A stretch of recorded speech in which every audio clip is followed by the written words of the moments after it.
아바타러라고 합니다. 아바타는 원래 가시잖아요. 오늘 요즘 또 영화도 나왔고 해서 아바타라는 것이 화신이잖아요. 나이지만 또 다른 형태의 누군가입니다. 그 아바타라는 말이 원래는 인도 말입니다. 그리고 더서라는 것은 10개. 그래서 더사바타러 하면 10개의 화신이 되겠습니다. 이 화신, 누군가의 화신, 누구의 화신이냐면 비슈누 신의 화신입니다. 이 비슈누 신은 그러니까 창조되기 이전부터 지금까지 우리 이 세상에 어려움이 생길 때마다 그 때와 상황과 장소를 다 고려해서 어떤 화신으로 변신을 해서 이 세상을 구원을 했다는 그런 이야기인데요. 이 더스아바타 이름에서도 알 수 있듯이 10개의 스토리가 한데 묶여 있습니다. 물속에서 노는 물고기 화신입니다. 이 세상이 창조되기 이전에는 모든 곳이 물만 있었다고 해요. 물로만 되어 있었다고 합니다. 그리고 이 세상의 창조주이신 브라마 신께서는 그 모든 창조물에 대한 디자인과 컨셉에 대해서 베다라는 경전에 다 적어두셨다고 하는데요. 어느 날 잠을 자고 있는데 그 사이를 틈타서 소라 모양의 아수라, 악마가 그것을 빼앗아 갔다고 합니다. 빼앗아서 깊은 바다 물속에 숨겨놨어요. 그래서 브라마 신이 이 세상을 창조하기 이전이었기 때문에 더 이상 잘 모르겠는 거예요. 이 책이 없으면 이 세상을 창조할 수가 없는 겁니다. 그래서 곤란해지자 비슈누 신이 물고기로 변신을 해서 바닷속에 들어가서 그것을 가져왔다고 합니다. 소라, 아수라가 저기 경전을 뺏어서 훔쳐갑니다. 저기에 훔쳐놨군. 물고기로 변신해서 빼앗고 아수라를 죽여서 찾아옵니다.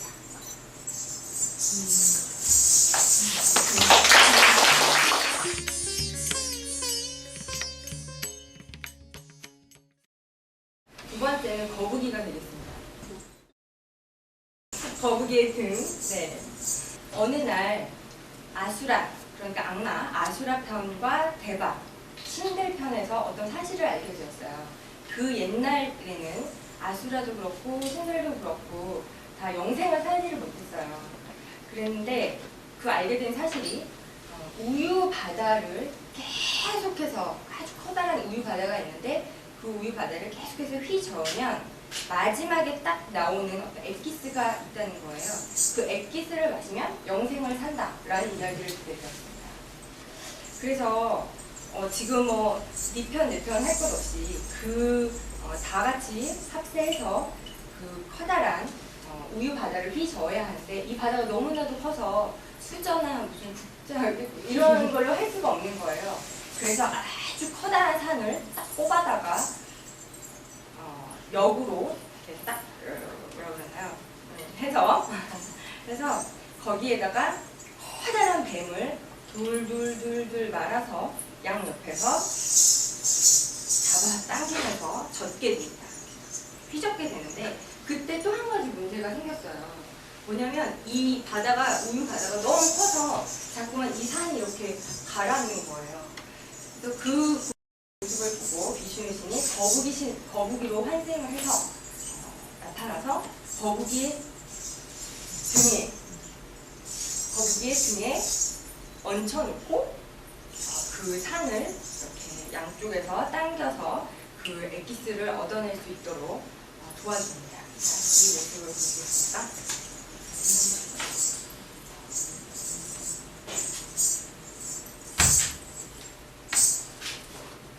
이 산을 들어서 당신이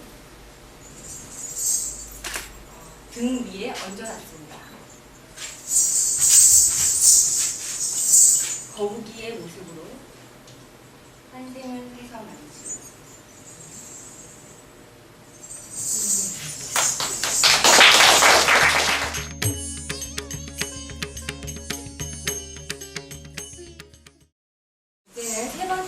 세 번째 모습은 멧돼지의 모습이에요. 인도에는 그 처음에 말씀드렸던 소라, 아수라가 뺏어갔던 그 베다 경전이 있어요. 베다 경전에는 아주 복잡하고 굉장히 많은 양의 주문과 제사를 어떻게 진행하면 되는지 포자에 대해서 굉장히 상세하게 나와 있습니다. 그 제사를 적혀 있는 대로 그대로 행하기만 한다면 악마든지 신이든지 누구든지 간에 어떤 은총을 받게 되어 있어요. 그러니까 그 베다 자체가 어떤 신비한 어떤 것입니다. 그래서 우리가 그것을 베다 신비주의라고 일컫는데요. 그 어떤 아수라가 있었습니다. 그 아수라 또한 희생제물을 열심히 바치고 보행을 열심히 하고 기도를 아주 열심히 해서 은총을 받게 되었어요. 근데 그 은총의 내용이 그 아수라가 호명하는 신, 동물, 사람의 이름은 그 누구도 그 아수라를 죽일 수 없다는 이야기를 은총을 받았습니다.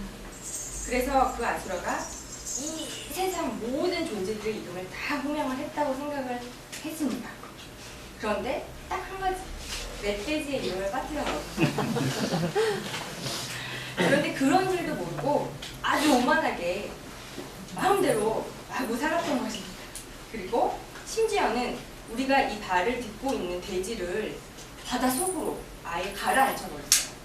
그래서 사람들이 괴로워하고 동물이 괴로워하고 신들이 괴로워하자 비슈누 신이 다시 멧돼지로 변신을 해서 그 바닷속에 가라앉은 돼지를 끌어와서 다시 건져와서 멧돼지의 이빨인데요. 이빨 위에 돼지를 얹혀놓게 됩니다. 그래서 우리가 다시 구원을 받았다라는 이야기가 있습니다. 그 모습을 보실게요.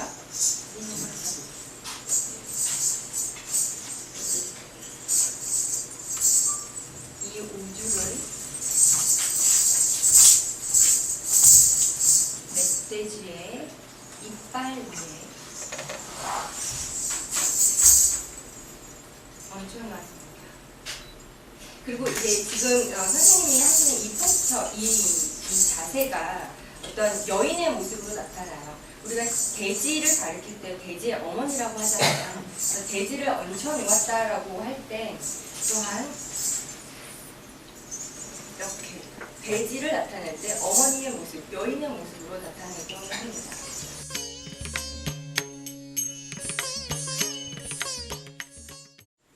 네 번째는 나라싱하, 반인반수의 모습을 하고 있습니다.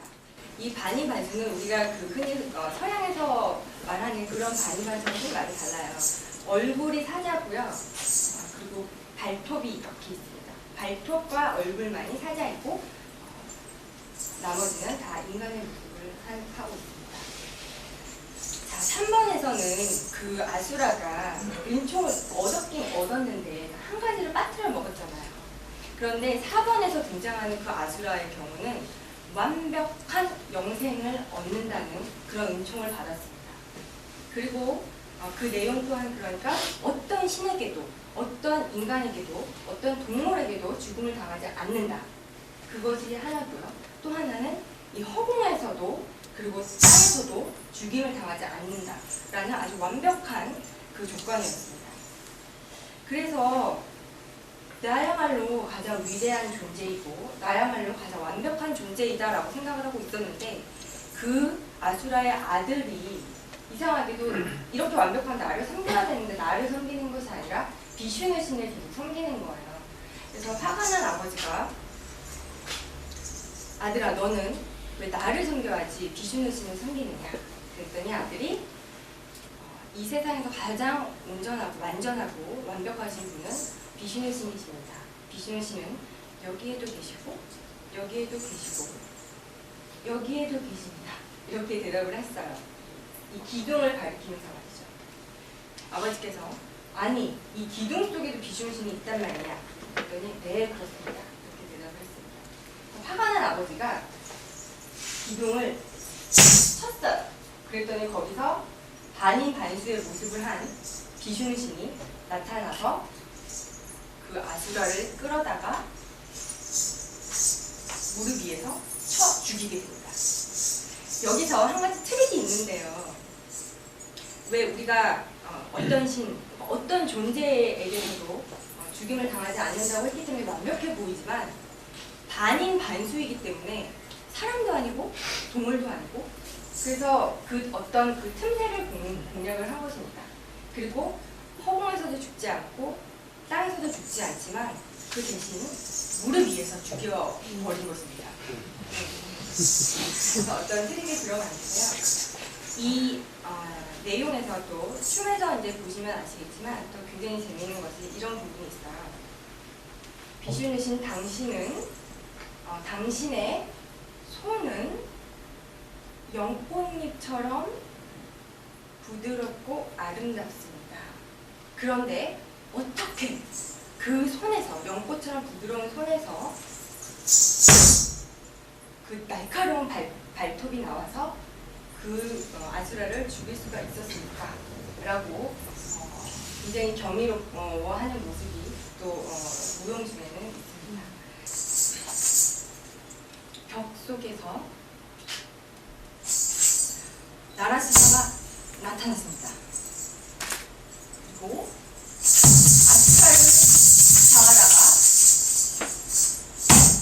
무릎 위에서 죽여버렸습니다.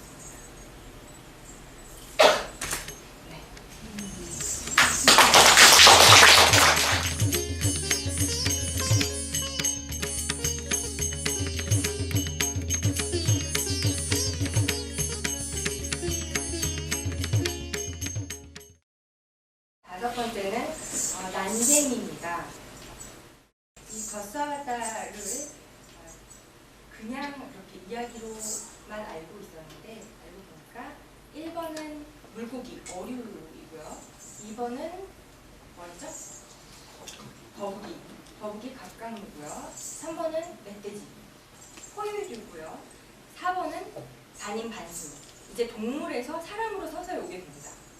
그러다가 5번에서는 드디어 난쟁이, 온전한 사람의 모습으로 나타나게 됩니다. 그래서 이렇게 점점 뭔가 진화는 아니지만 이렇게 뭔가 달라지는 모습을 보실 수가 있죠. 그런데 이 5번까지도 대명사예요. 난쟁이라는 어떤 모습으로 대명사의 모습으로 나타나고 있고요. 6번부터는 사람의 이름으로 등장을 하게 됩니다. 이런 식으로 고리문제로 나타나게 되는데요. 이 난쟁이는 어떤 이야기가 있냐면요.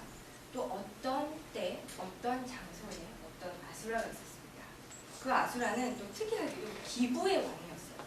모든 사람들한테 기부를 다 주는 거예요. 기부를 한다는 것 자체가 내가 가진 게 많고 나는 모든 것을 줄 수 있고 그렇기 때문에 내가 가장 위대한 존재이다라고 생각을 하는 거예요. 그래서 기부를 하면서도 굉장히 나에 대한 그런 오만함, 자만감이 굉장히 많았습니다. 그래서 그 모습을 본 비슈누 신이 난쟁이의 모습으로 그 기부의 왕 앞에 딱 나타났습니다. 그러자 왕이 웃으면서 너는 무엇을 원하니? 라고 물었어요. 그랬더니 난쟁이가 나는 나의 이 자그마한 발을 새 발자국 놓을 수 있는 그런 장소가 필요하다. 그거면 된다. 라고 얘기를 했어요. 그러자 기부의 왕이 그럼 물론 줄 수 있다 라고 약속 대답을 하자 갑자기 이 난쟁이가 비슈누 신의 본래 모습으로 나타나서는 첫 번째 발을 디뎠습니다. 디디자 이 모든 돼지가 다 덮여버렸어요. 그리고 두 번째 발을 디디자 모든 하늘이 다 덮여버렸습니다. 그래서 그 모습을 본 기부의 왕이 그제서야 내가 가장 위대한 존재가 아니라는 것을 깨닫고 그러면 세 번째 발은 이제 비슈누 신이 물은 거예요. 세 번째 발자국은 발은 어디다가 둘까? 라고 얘기를 했더니 저의 머리 위에 두십시오 라고 이야기를 했어요. 그래서 비슈누 신이 발을 머리랑 딱 대고 완전히 지옥으로 밀어버렸다는 그런 이야기입니다. 난쟁이가 기부의 왕 앞에 나타났습니다. 나는 세 개의 발자국을 놓을 수 있는 것을 주세요. 그러자 다시 나타나. 첫 번째 발, 두 번째 발, 서공 다 덮여버렸습니다. 세 번째 발은 어디다가 둘까? 저의 머리 위에 놓으십시오. 지옥으로 가봤습니다.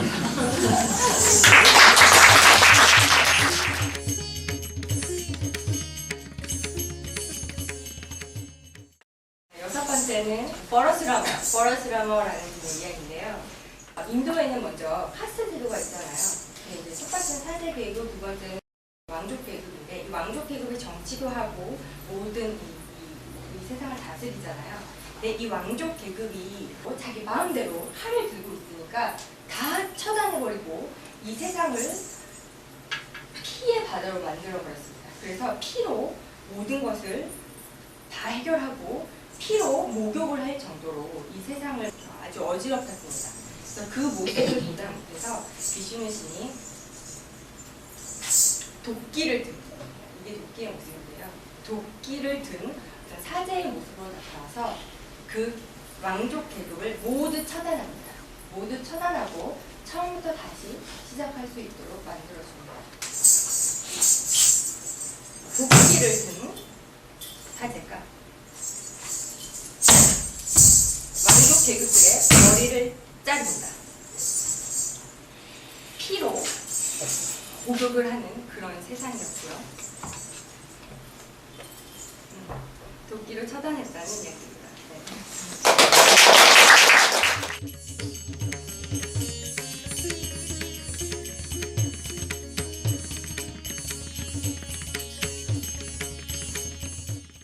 일곱 번째는 라머 왕자의 이야기입니다. 인도의 대서사시라고 할 때 두 가지를 떠올리시잖아요. 첫 번째는 마하바라타가 있고 두 번째는 라마야나가 있는데, 그 라마야나의 주인공인 라머 왕자의 이야기입니다. 라머 왕자의 시타 부인인 시타가 스리랑카로 납치가 됐어요. 그래서 그 부인을 구하기 위해서 갔습니다. 근데 그게 누가 납치를 했냐면 라버너라는 아주 유명한 아주 악마가 있는데요. 이 악마는 흔히 우리가 악마라고 생각할 때는 까맣고 못생기고 못됐고 아는 것도 없고 이렇게 많이들 생각하는데, 나쁜 거에 대해서 다 이렇게 붙이고는 하는데 그런 것이 아니라 라버너는 굉장히 아름답고 굉장히 지혜롭고 그러한 존재로서 알려져 있습니다. 이 라버너의 특징은 얼굴이 10개가 있어요. 그 아름다운 얼굴이 10개가 달려있는데, 라머 왕자의 무기는 활이에요. 그 활로 쏴서 10개의 머리를 다 처단합니다. 그래서 그 10개의 머리가 나오자 10방향의 신들께 그것을 다 선물을 바치게 됩니다. 10방향이라고 말할 때는 동, 서, 남, 북, 그리고 각 모서리에 4군데, 그리고 위와 아래 해서 총 10개가 됩니다. 그래서 그 자른 목을 방향의 수호신들께 다 선물로 주게 됩니다. 자, 이 내용을 보겠습니다.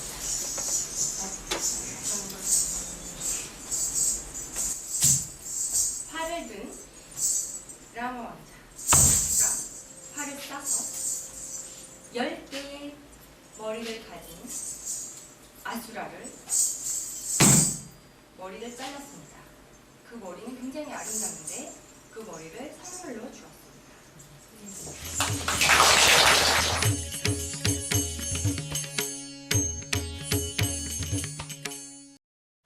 여덟 번째는 벌러라머라는 분입니다. 벌러라머는 크리슈나 신의 큰 형, 그리고 또한 저건나터 신의 큰 형이기도 합니다.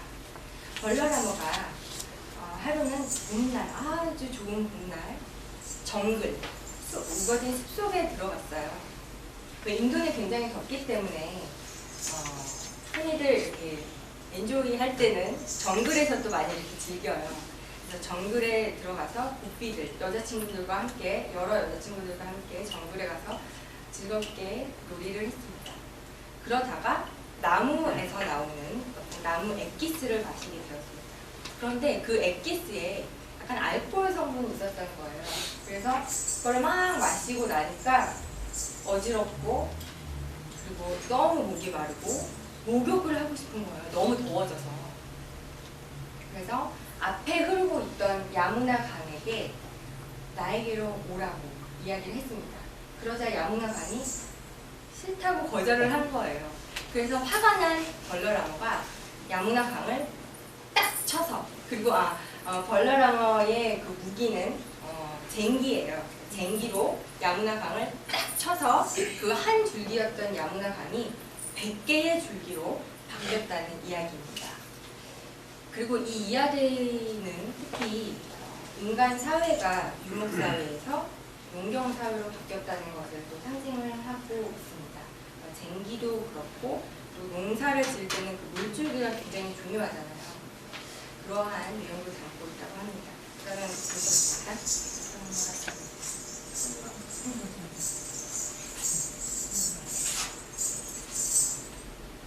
쟁기를 든 벌러나무가 즐겁게 들리다가 쟁기로 야무나강을 뚫었습니다.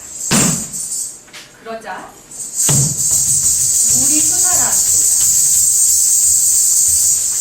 그리고 100개의 물줄기가 흐르게 되었습니다.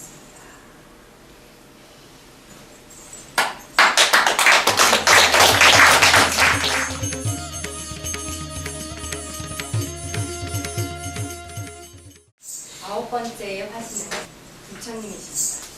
부처님은 그러니까 1번은 창조 이전이었고 10번은 아직 오지 않은 분이기 때문에 부처님은 우리 이 현 시대에서 가장 가까운, 가장 위대한 분으로 그려지고 있습니다.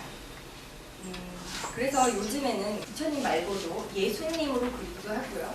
또한 사이바바 이런 분으로 자기가 본인이 특별히 이렇게 숭배하는 분 또는 믿고 의지하는 분을 그려놓기도 합니다. 부처님인데요. 부처님은 특별히 불살생에 대해서 강조를 하셨습니다. 옛날에 그 인도 제사, పూ자를 지낼 때는 항상 희생제물을 많이 바쳤어요. 제사상이 있고 연기가 막 타오르는데 그곳에 사슴을 이렇게 나타내거든요. 이렇게 뛰놀고 있는, 즐겁게 뛰놀고 있는 사슴의 목을 딱 잘라서 제단에 바치는 것입니다. 그 모습을 본 저는 아름다운 마음, 그렇게 즐겁게 뛰어놀고 있는 생명을 그렇게 죽여서는 안 된다. 이렇게 불살생에 대해서 말씀을 하셨습니다. 부처님입니다.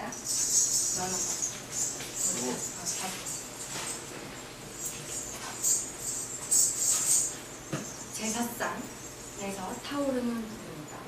제사를 지내고 있습니다. 어디서 동물의 목을 가져다 잘라버립니다. 보고 놀라서 이것은 아니다 라고 말씀하신 부처님이십니다.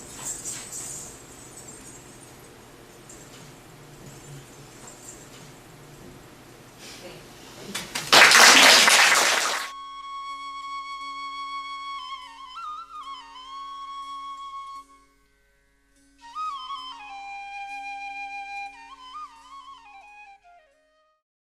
열 번째 화신의 이름은 껄기이십니다. 이 분은 아직 나타나지 않으셨어요. 이 세상이 더 이상 손쓸 수가 없을 만큼 오염되고 망가졌을 때 어느 날 혜성처럼 나타나신다고 합니다. 그리고 흰 말을 탄 모습으로 아주 기다란 칼을 들고 나타나셔서는 모든 것을 다 처단하고 이 세상을 처음부터 다시 시작하게끔 만드실 거라고 합니다. 이 모습을 보시죠.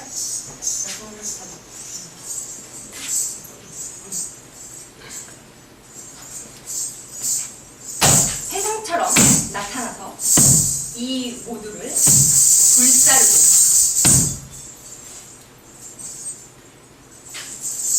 말을 타고 나타났습니다. 긴 칼로 모든 것을 처단합니다.